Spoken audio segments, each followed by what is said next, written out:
परभणी हिंगोली स्थानिक स्वराज्य संस्था मतदारसंघाच्या विधान परिषद निवडणुकीसाठी परभणीतील तहसील कार्यालयात उभारण्यात आलेल्या मतदान केंद्रावर मतदानाला तब्बल 4 तासांचा विलंब झाला। सकाळी 8 वाजता मतदान प्रक्रिया सुरू झाली असली तरी 11:30 वाजेपर्यंत एकाही मतदाराने मतदानाचा हक्क बजावला नव्हता। मतदान केंद्र सकाळपासूनच सज्ज असतानाही मतदारांच्या अनुपस्थितीमुळे केंद्र परिसर ओस पडल्याचे चित्र पाहायला मिळाले। यामुळे राजकीय वर्तुळात विविध चर्चांना उधाण आले होते। निवडणुकीच्या निकालावर परिणाम करणाऱ्या मतदारांच्या हालचालींकडे सर्वांचे लक्ष लागले होते।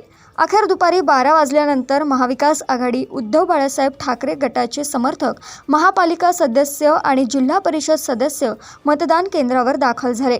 त्यांच्या मतदानानंतर मतदान प्रक्रियेला गती मिळाली आणि केंद्रावर हालचाल वाढली।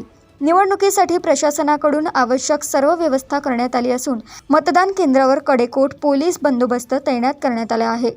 उर्वरित मतदारही दुपारनंतर मतदानासाठी येतील अशी अपेक्षा निवडणूक यंत्रणेकडून व्यक्त करण्यात आली। देशोन्नतीसाठी नजीब सिद्दीकी यांची रिपोर्ट।